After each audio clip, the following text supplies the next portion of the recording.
வணக்கம். இன்னைக்கு நாம ஒரு சுவாரஸ்யமான விஷயத்த பார்க்க போறோம். யோசிச்சு பாருங்க, கற்காலத்திலிருந்து இப்ப இருக்கிற டிஜிட்டல் காலம் வரைக்கும் மனுஷங்களோட எல்லா கண்டுபிடிப்புகளுக்கும் பின்னாடி ஒரு பொதுவான ஒரு ரகசியமான டிசைன் தத்துவம் ஒளிஞ்சிருக்கு. அது என்னவா இருக்கும்? வாங்க அத பத்தி தான் நாம இப்போ தெரிஞ்சுக்க போறோம். சரி, வாங்க ஆரம்பிக்கலாம். இப்போ ஒரு கேள்வி.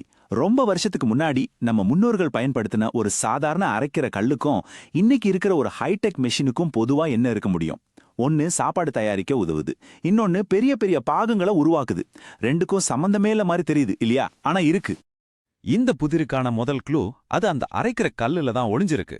வாங்க முதல்ல அந்த காலத்து டிசைன்ல என்ன ஒரு புத்திசாலித்தனம் இருக்குன்னு பாப்போம். இப்ப இந்த அரைக்கிற கல்ல கொஞ்சம் நல்லா பாருங்க. அதோட மேற்பரப்புல சில கோடுகள் பள்ளங்கள் மாதிரி இருக்குல்ல, அது ஏதோ சும்மா டிசைனுக்காக செஞ்சதுன்னு நினைச்சீங்கன்னா அதுதான் இல்ல. அதுக்குள்ள ஒரு பெரிய இன்ஜினியரிங் ரகசியமே அடங்கி இருக்கு.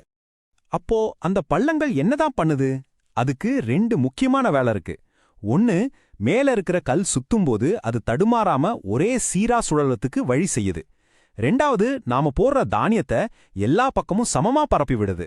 இதனால அரைக்கிற வேலை ரொம்ப ஸ்மூத்தா ஈஸியா நடக்குது. சரி, இப்போ ஒரு சின்ன டைம் டிராவல். கற்காலத்திலிருந்து நேரா இப்போ இருக்கிற நவீன காலத்துக்கு வருவோம். இதே மாதிரியான ஒரு டிசைன் ஐடியாவை இன்னைக்கு இருக்கிற மெஷின்களை எப்படி பயன்படுத்துறாங்கன்னு பார்க்கலாமா? இங்க பாருங்க, ஆச்சரியமா இருக்குல்ல. அந்த அரைக்கிற கல்லு மாதிரி தான் இந்த ஹைடெக் மெஷினோட மேற்பரப்பும் முழுசா தட்டையா இல்ல. அதுக்கு பதிலா சின்ன சின்ன எண்ணெய் குட்டைகள் மாதிரி ஒரு பேட்டர்ன் இருக்கு. இது ரொம்ப நுட்பமா உருவாக்கப்பட்டிருக்கு. இந்த எண்ணெய் குட்டைகளோட வேலை என்னன்னா லூப்ரிகன்ட், அதாவது உயவு பொருளை அதுக்குள்ள தேக்கி வச்சுக்கிறது தான். இதனால மெஷின் ஓடும்போது உராய்வு இல்லாம ரொம்ப ஸ்மூத்தா எந்த பிரச்சனையும் இல்லாம இயங்கும். ஓகே, இப்போ புதிரோட ரெண்டு துண்டுகளும் நம்ம கையில இருக்கு. ஒன்னு அந்த காலத்து அரைக்கும் கல், இன்னொன்னு இந்த காலத்து மெஷின். வாங்க இது ரெண்டையும் ஒன்னு சேர்த்து அந்த பொதுவான காலத்தையே வென்ற டிசைன் தத்துவம் என்னன்னு கண்டுபிடிப்போம். அந்த ரகசியம் இதுதான். ரெண்டு கருவிகளுமே ஒரே ஒரு விஷயத்த ரொம்ப திறமையா செய்யுது. அதாவது நகரக்கூடிய பாகங்களுக்கு நடுவுல இருக்கிற ஒரு பொருளை சரியா நிர்வகிக்க அதோட மேற்பரப்ப மாற்றி அமைச்சிருக்கு. அந்த காலத்துல அது தானிய கூழ், இந்த காலத்துல அது லூப்ரிகன்ட் எண்ணெய். அவ்வளவுதான் வித்தியாசம். இதுக்கு அறிவியல்ல ஒரு பேரு கூட இருக்கு. அதுதான் ஹைட்ரோடைனமிக் லூப்ரிகேஷன். தமிழ்ல சொன்னா நீர்ம இயக்கவியல் உயவு. இதோட முக்கியமான வேலையே உராய்வு, அதாவது ஃப்ரிக்ஷனை குறைச்சு மெஷின்கள் சீரா இயங்குறத உறுதி பண்றதுதான். இது எப்படி வேலை செய்யுதுன்னு சிம்பிளா சொல்றேன்.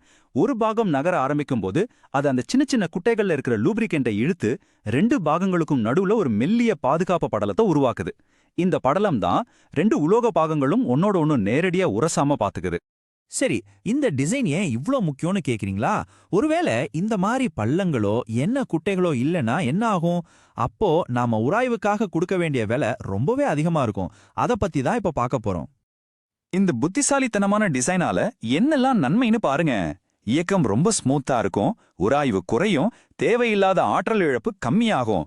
முக்கியமா பாகங்கள் சீக்கிரமா தேஞ்சி போகாம அதோட ஆயுள்காலம் அதிகமாகும்.